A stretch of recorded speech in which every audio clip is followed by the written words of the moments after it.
Hi, welcome to the Funding Blueprint, Unlocking Startup Success, presented by StartHub. I'm Cody Goff, and today you're going to learn about the communication skills a successful founder needs to have in order to get funding. Plus, how you can supercharge your startup by building your personal brand online, including tactics you can use even if you're not a good writer, even if you're shy, even if your full-time 9-to-5 employer doesn't want you working that side hustle that you're so passionate about. My guest today is Jeremy Barr. He's a founder mentor who's taken entrepreneurs through every stage of their startup's journey from zero to $100 million.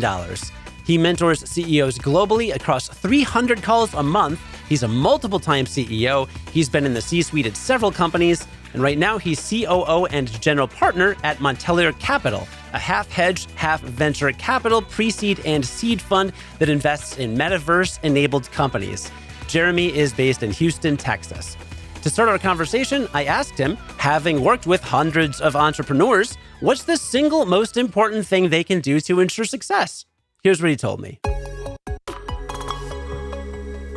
I am going to be impressed by the seed traits that I look for. So yeah, I don't look at the results domain of the amount of money they make. I look for that amount of listening. And so what I would almost term it is like something like a zappy. So when I get onto a call and read eye movement, body language, tone of voice, micro expressions, millimeter by millimeter, millisecond by millisecond, because a really good founder can pull in partners, customers, employees, etc. I won't get into too much detail yet.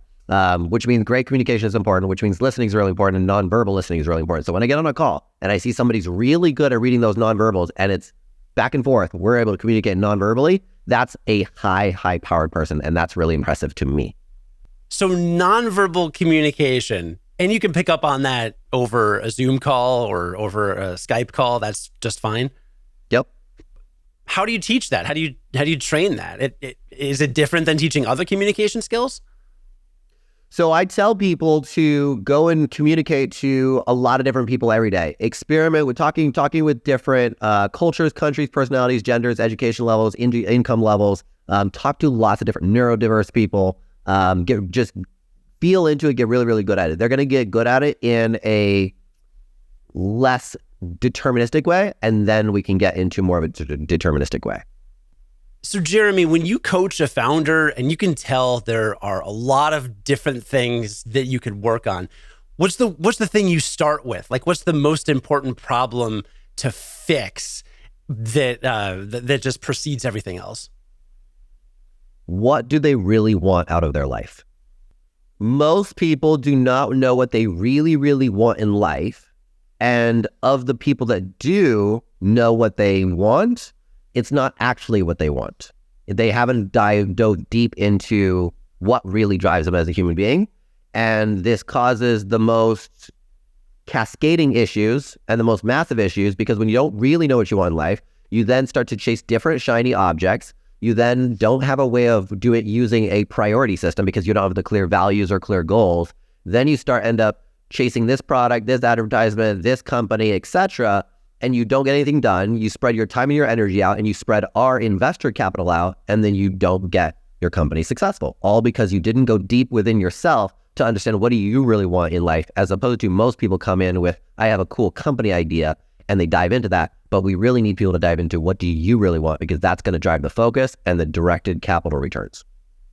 A lot of startups are founded with co-founders. Have you ever found that once the two co-founders ask themselves that question, one ends up being a good match and the other doesn't? Yes, and it happens a lot. And that's something that they really need to focus on, is like people need to ask themselves, what do I really, really, really want in my life? What must I have? What am I willing to live for and die for? And then does my co-founder have the same alignment? And a lot of times when you dive in deep, they don't have that deep alignment. They maybe were chasing money or cool idea, synchronicity, but not a direct human-to-human values alignment. I can relate to this. In my 20s, I wanted to be an actor, or so I thought. And it was because I thought it meant I would have to work less. It turns out actors have to work a whole lot more. And my goal wasn't like, oh, I've got the acting bug. I wasn't some Shakespearean, whatever. It was just, I knew that I can show up on the set of a commercial, and if I do a 3-day shoot for a National Bud Light ad, I'm going to get $20,000 or something, just, outrageous like that. But all that goes into it and all that goes behind it and the training and the subjectivity and casting. None of these things were things that I was into. So I ended up having to move to a totally different area. So in startup world, maybe it's they think they're going to change the world, but in their life, they don't want to work 70 hours a week and build a business. Or maybe they have a cool product idea and they want to bring that to market, but it could be better served, than pitching it to maybe an existing company or selling the idea or a patent to a co-founder, something along those lines. Is that what you're talking about? Absolutely. Yep. Cool.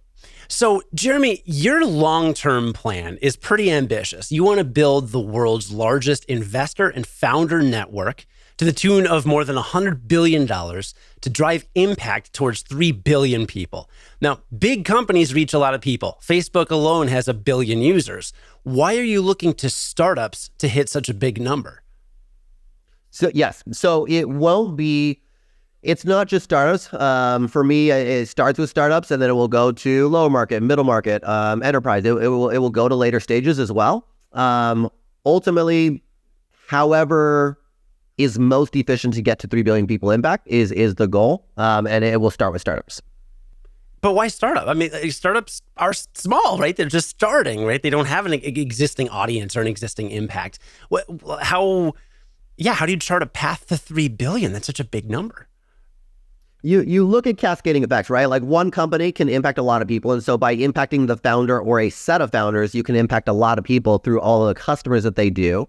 And we're not just talking about customers in terms of like they sold software. What I'm looking to long-term do is let's go do things like, so the 3 billion people impact is, can we affect 3 billion people's impact in at least 80% in their value system? So for example, my mom passed from cancer 5 years ago. Can we go solve cancer? Can we solve world hunger? Can we solve anxiety, depression? Bigger things, not just, I really released a cool software. So doing startups that actually drive impact, and so helping founders become great and then get funded causes a cascading impact to where those companies at larger and larger scale as they grow can drive that impact. And why starting with startups as opposed to starting with the larger companies is we need to re-engineer companies to be more efficient, and we need to start from the beginning. We need to start from the founder and how they build their teams, and we need to start from inside of the founder. How do you make a great human who can then become a great leader, founder, company operator, build a great team, and then drive that impact?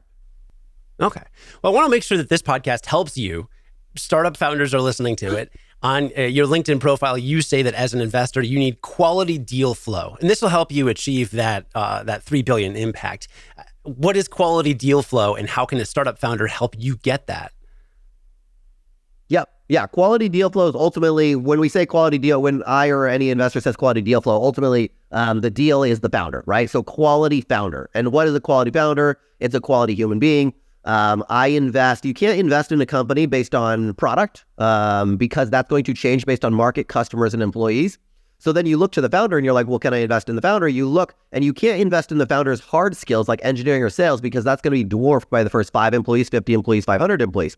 So then what you really want to invest in, which is my investment thesis, is investing in their ability to be a gravity ball.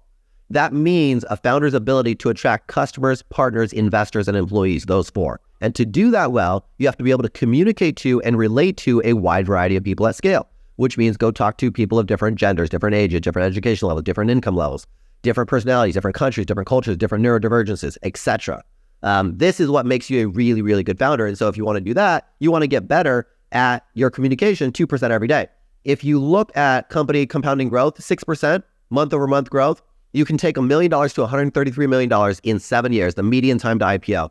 You take the same kind of math and you just say, hey, actually change the value domain from money to communication. I want to get better at communication, get better at communication by 2% every day. That is the only thing, if you have to pick one thing that any human needs to do to become successful in anything, is just getting better at communication 2% every day. And to do that, all you need to do is fail at communication 10 times a day. Fail at communication. So what's a good way to fail at communication? Try to communicate to somebody, and then if they wanted to lengthen the conversation or follow up, that means you did well. And so anytime you didn't lengthen the conversation or didn't get a follow-up, then you didn't do well, and that's a failure. And you can then extract and say, whatever I did in that situation wasn't the right variable. So in the next conversation, I'll do the next variable of a type of conversation or a wording, right? So by failing, you automatically figure out which variable didn't work, And that is a default learning that you can get at a minimum of learnings you can get. And you stack those up and you're guaranteed every life success just by stacking those up. If you can guarantee yourself to fail in communication, you can guarantee yourself to win anything over compounding effects. What if I'm a startup founder and I'm listening and I'm the best communicator ever and everybody always tries to lengthen it? Then do I just have a good problem on my hands? If you're a great communicator, you're pulling in investment, you're pulling in partners, customers, and employees, and you're on your way to building $1 billion empire. Wow. You make it sound like being a great successful founder is the same as being a great successful politician. Isn't that their whole point? Like they got to be able to reach a lot of people, talk to a lot of people, and get people to give them money? Same kind of thing? To a degree, the communication bar and reaching a lot of people. I think probably a startup needs to maybe reach less people than a politician. And so you get less thrashing of trying to please so many different types of people. And that's the difficulty with the politician side. With a startup, you have an employee base, you have a customer base, and the customer base is per your niche. And so they're actually very similar as opposed to very different, like the politician says. But in the thread of do they have similar communication and reaching a good amount of people, yes, they do have that thread. Yeah. Is there a specific tactic you see a lot of founders overlook, like a blind spot where you get on the call a lot and you're like, okay, I got to go through this again? They're not listening. They're not good at listening, right? Because to be that gravity ball, you have to be great at communication. The subset of communication is listening. The best part of listening is nonverbal because 90% of communication is through nonverbal. It's through context, it's through energetics, it's through microexpressions, etc. And so every time on every call in the first 10 seconds, I know how good of a listener they are or not, and how probabilistic they are for investment or growth at this point in time. Are there any books you recommend for people getting better at nonverbal communication? Books, resources, videos? I mean, obviously, working with you, they can find your information in today's episode description if they want to work directly with you. But any other resources out there?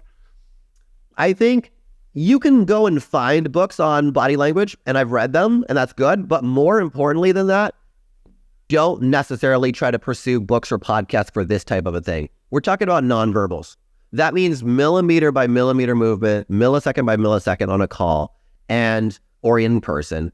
And their reactions is going to be based on the energy and the topics that you're bringing. So therefore, a book isn't going to give you that. There is, just like running companies, doing conversations in a nonverbal communication is a variable rich execution environment that you have to do over and over and over. So you have to go out and fail at the communications and get really, really good at them. And how you communicate with everybody else and apply your energetics and your communication, et cetera, is going to have a different way than any book or any other person is going to tell you how to do it. So you have to do it yourself. Yeah. Some people have different energies, though.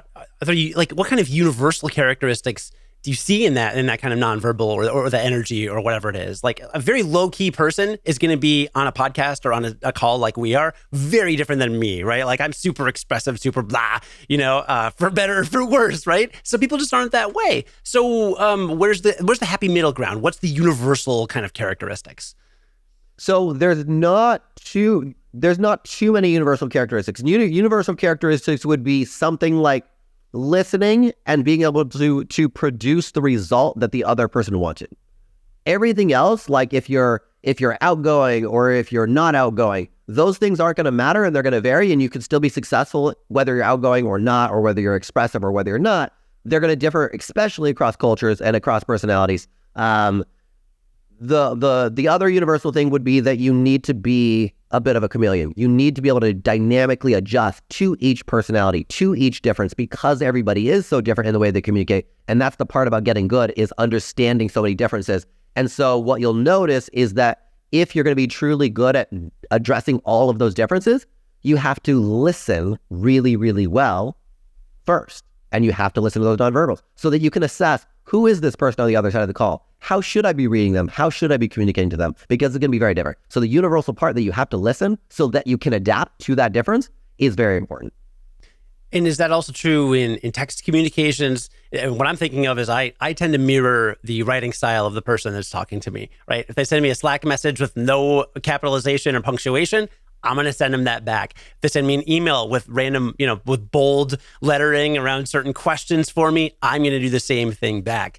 Is that a really valuable skill as well? Or are there other nonverbal, like text-based ways to kind of emulate that listening?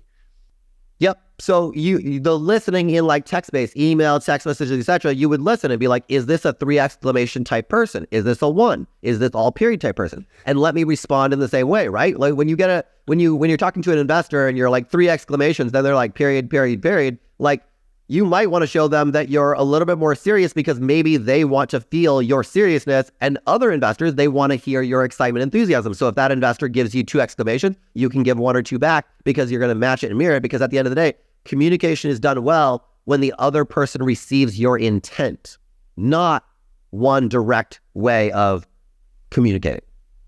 So then it's got to be pretty important to understand who you're pitching to or who you're talking to. Because like a boomer writes very differently than a Gen Z, statistically, right? Like this is real research. Like everybody writes differently. There's a difference between putting 3 periods at the end of a sentence and putting a rocket ship emoji and 3 stars and hearts and things like that.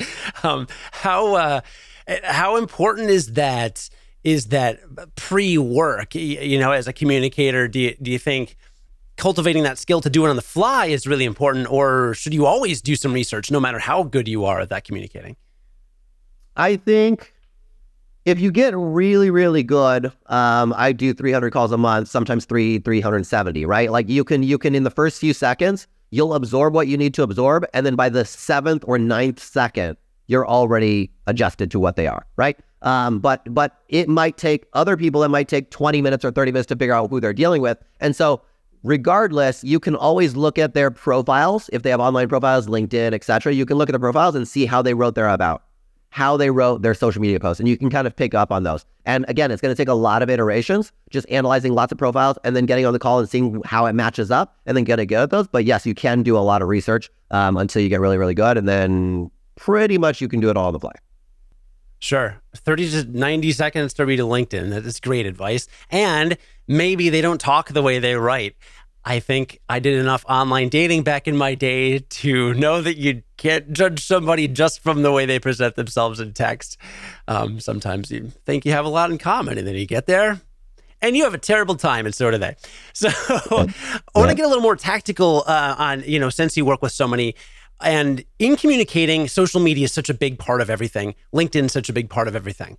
Is it more important for a founder to grow his or her own social media following? I know you post on LinkedIn a couple times a day. Or how about their startup's social media presence? Since the startup's kind of an extension of them and you want to build the startup's brand, but also investing in a company is so personality based and the startups are so founder centric, right? What's that happy medium and how much emphasis should be placed in each area? I would say founders should spend most of their time building out their founder brand, their personal brand.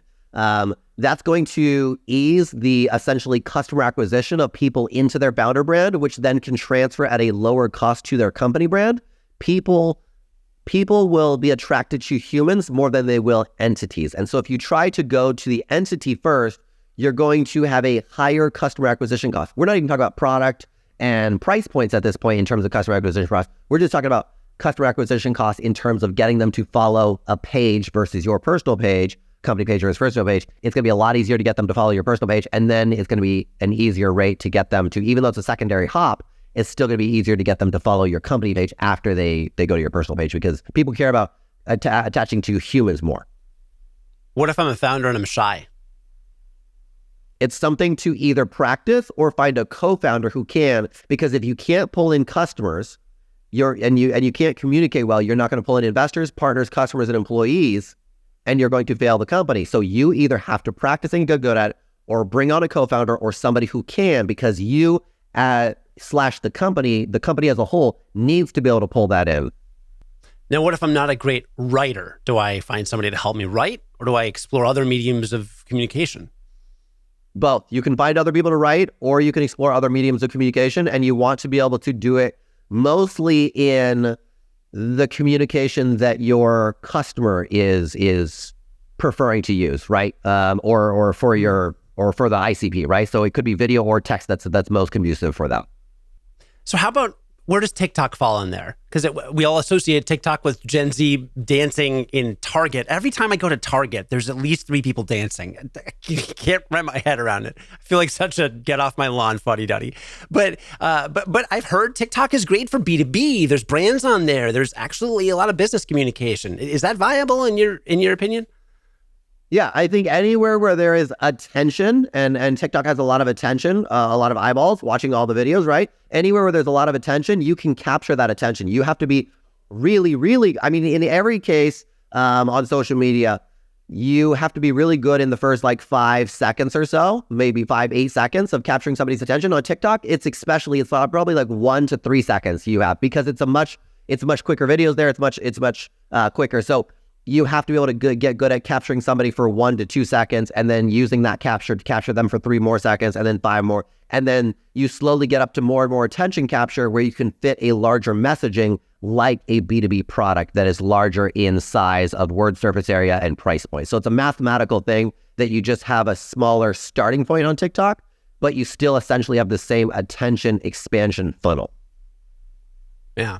I come from a radio background, so I am very familiar. Get their attention. In radio, same thing, 7, 8, 9 seconds, because otherwise I'm flipping that dial. But you almost make it sound like every founder kind of needs to become like a content marketing expert in some way. How do they cultivate those abilities? I mean, there's so much to social media. There's best practices, and there's lighting if you're doing video stuff, audio if you're doing video stuff. Where do you even start to cultivate those skills, and where do you put it in the hierarchy of how important it is? I think communicating, doing the content marketing / communication is the most important thing. If you can't sell, you can't bring on employees, you can't bring on customers, you can't bring in partners, you can't bring in investors. You have to be able to sell. To sell, it's communication, right? And that's content marketing. So it's the number one thing. And you want to be able to talk to people that are your customer. And ideally, a founder has started something where they had an emotional buy-in, which means they are the customer. And so really, a founder shouldn't think, I need to be extroverted. They just need to be authentic them, because that is what caused them to start the product or service, which is then going to resonate with the customers that are like them. So by them being authentic them in whatever that is, they're going to attract their ICP. You only have a problem or a challenge when a founder comes up with a cool idea. I don't love the phrase cool idea, because so many people come in with, I have a cool idea. You only have a challenge when you come in with a cool idea where the founder didn't emotionally resonate with it. They just wanted to do something cool in blockchain or AI, and they're not going to be able to communicate as easily with their customer unless we want them to be emotionally invested as the customer, because then for a lot of reasons, and one of those cascading reasons is because then they're going to be able to easily communicate with other people like them without them having to think, I have to change so much of myself. No, you don't. Be authentic you. I love all these ideas. I can't help but think of the founder that's maybe at a stage in their life where they have a full-time job or full-time commitments with some company, and they need that income to support their family. They're desperately passionate about this startup on the side, and they'd love to start it. Well, it's tricky for some of them to jump on LinkedIn and say, hey, look at me. I've got this thing, follow me. And build that profile, because the employer might get mad and say, hey, you're out of a job. Now your family doesn't have money. Now you certainly can't pursue your dream. Are there any options for the founder that needs to play it a little more low key in the early days? Yep. So there's a lot of platforms to choose from, right? So you don't necessarily have to go onto LinkedIn. You can go onto Quora, you can go onto Reddit, you can go onto TikTok. You can go wherever you think your 1 or 2 bosses above you aren't, because there's a lot of times where they're going to be busy. You might think, okay, they're probably on LinkedIn, or they're probably, okay, out of 20 different platforms and places you can be on, don't go on the 2 that you think your boss is going to be on when they're outside of work, and go and show your expertise on Quora. Go answer every question there, right? It's actually very ideal when people are switching from 9 to 5 into founder world, which is what everybody's doing, right?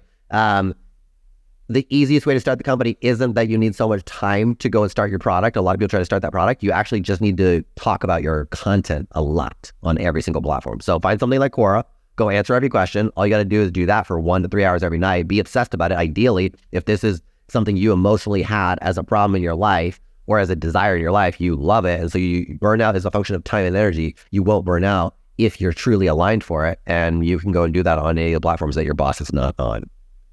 Yeah. Sometimes it's hard to come up with something to talk about, though. Like I wanted to build my kind of like podcast brand on LinkedIn for a long time. I've been in radio and podcasting for like almost 2 decades. I know so much, and I sit down and I'm like, I don't know what to say. I don't know what to post about today, right? A founder might be super passionate about his blockchain product or his ed tech product or his fintech product, but like, they just don't know where to even start. So how do you ideate? Any creative tools that you have at your disposal? I would say in the cases where somebody doesn't immediately have some idea to post about, go talk to a customer. And whether that's personally in person or over a Zoom call or reading Amazon book reviews on the topic or Quora or Reddit, go and find what a customer is having a problem with and talk about that. It's as simple as that. Find the problem and talk about the problem. Forget about you, forget about yourself. Just find one problem and then go make a post using those exact words. Wow, love it. And you put your specific point of view out there and your specific solve your specific thoughts, and don't be afraid to express what you really think, right? Not just like some platitude like, having trouble growing your business, post about it on LinkedIn. Like, that's not going to help anybody, right? Maybe make it more personal. Like, here's what I did and here's how it helped solve that kind of problem, kind of stuff. Absolutely. Thanks so much for spending some time with me today, Jeremy. And I will include links to everything in today's episode description. So check that to follow Jeremy. But thank you again. Thank you for having me, Cody. Well, I hope you found that conversation as valuable as I did. If you want to learn more about how to make a fantastic startup and get the funding you want to go to the next level, then subscribe to or follow the show on wherever you're consuming it. YouTube, Spotify, Apple Podcasts, blah, blah, blah. You're checking out a podcast right now. You probably know the deal. But what you probably don't know is that today's episode was edited by Sean Patel. If you are looking for exceptional sound design or audio video production work, get in touch with Sean at seanpatel.com. There's a link to his website and lots of other resources in the description of today's episode. And today's episode was produced by me, Cody Goff. You can get in touch with me if you want to talk podcasts, strategy, growth strategy, content marketing, whatever, at cody@academicpodcasts.com. For StartHub's The Funding Blueprint, Unlocking Startup Success, I'm Cody Goff, and I'll talk to you next week.